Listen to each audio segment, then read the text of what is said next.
My Lord, let me say clearly for this.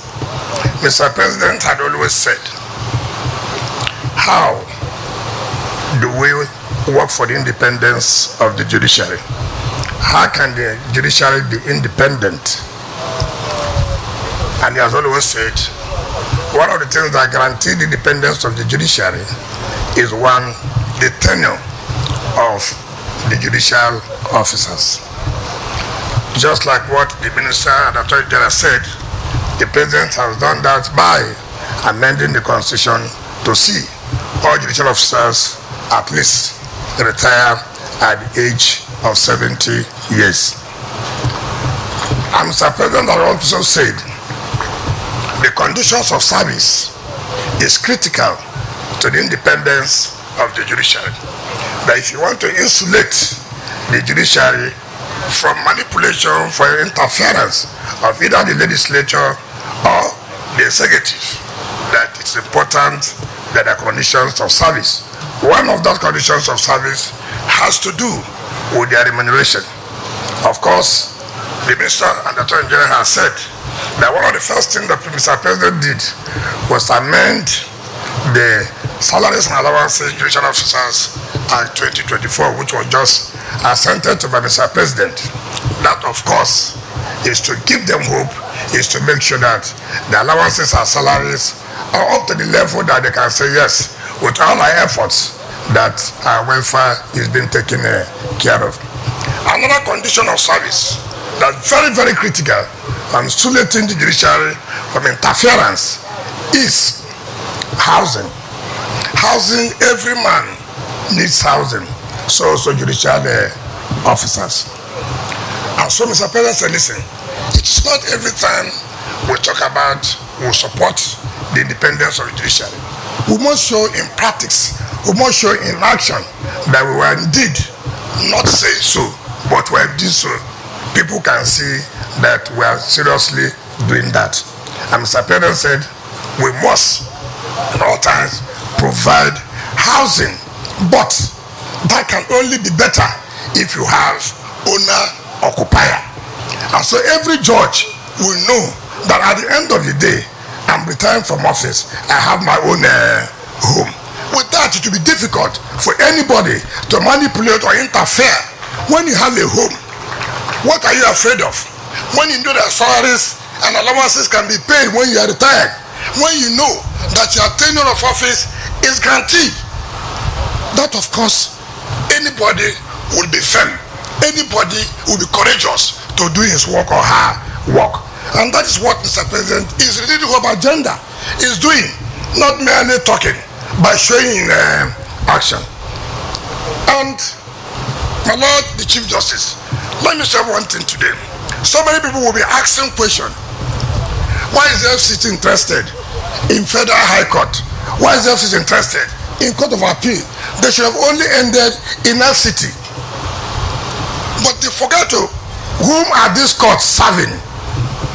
They are serving the people of Abuja. They are serving those who are carrying out their businesses here. They are serving those who are residents in Abuja.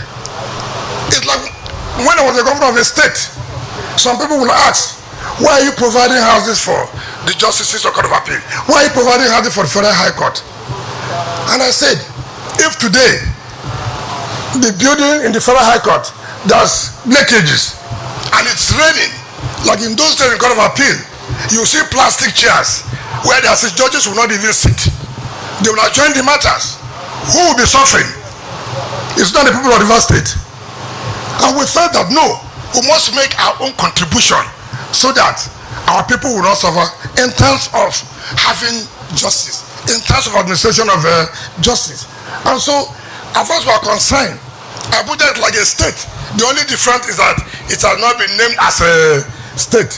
We are here to render services to every Nigerian who comes here to carry out business or who wants to reside in Abuja. So that's what we are doing. And let me announce clearly to the FCT Chief Judge, yesterday I've already informed the CJN this morning as we are seated here, that Mr. President has approved for all the judges in the FCT to have their house owner Occupier.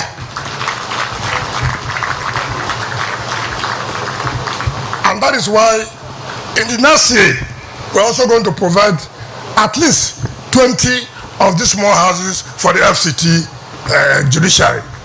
Mr. President has also approved that by next year, we should make sure that we also provide for the industrial court, so as they also be part of the benefits of the renewed hope agenda.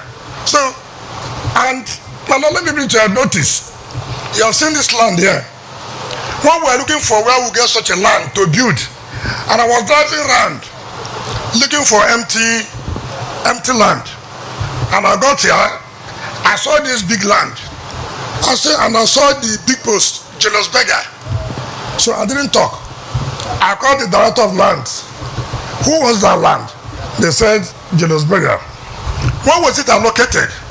They said about 15-20 years ago. 15-20 years ago, nothing has been done. I didn't bother.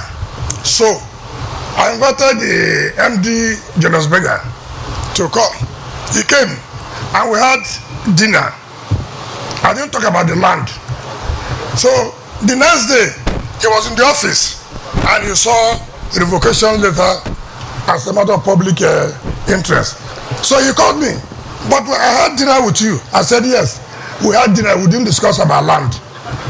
But the point is that what we're doing is that how would government allocate land for more than 20 years for organizations to develop, and they're not able to develop it? I thank God they did not develop it, and now we're able to have it. If not, you wouldn't have had this land for us to think about constructing of this magnificent building. Now, let me say and thank the National Assembly. My Lord ECJN, I've never seen people who are so lucky. The budget for this project is not the normal budget where you have the cost is 50 billion, but what is provided in the budget is 1 billion. No, it's not for this kind of project. We have 70% of the budget approved for this particular project, because Mr. President has said, if you know we don't have the money, let us not start it. And that's why we have told the contractor, you have only 15 months. You have only 15 months to hand over well furnished,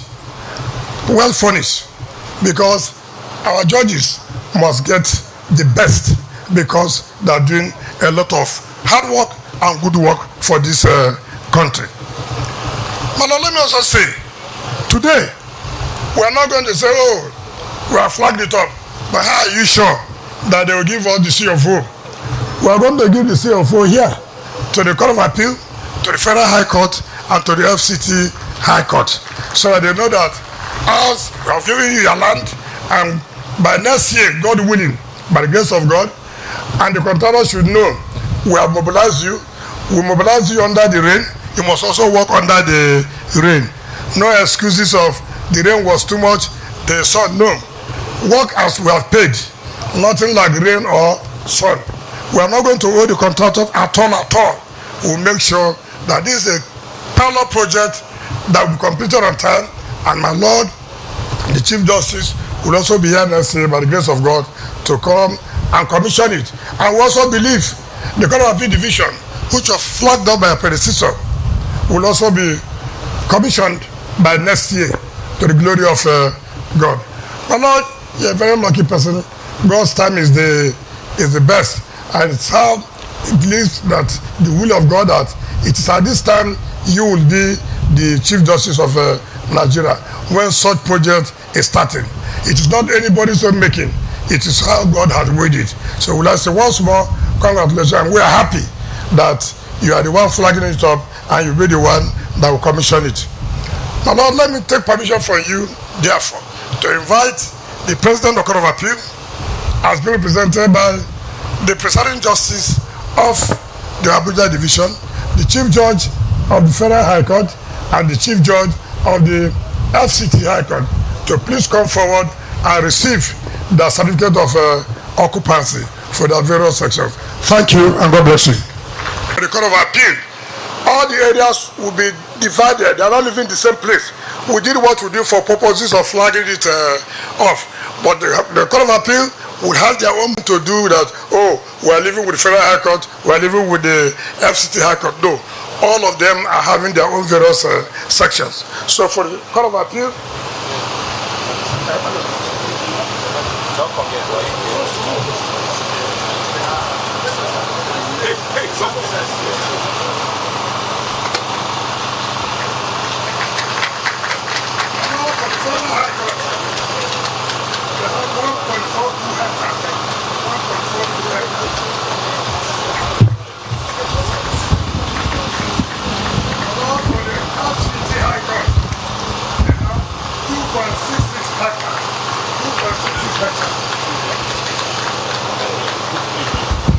thank you, my Lord, for giving me the opportunity.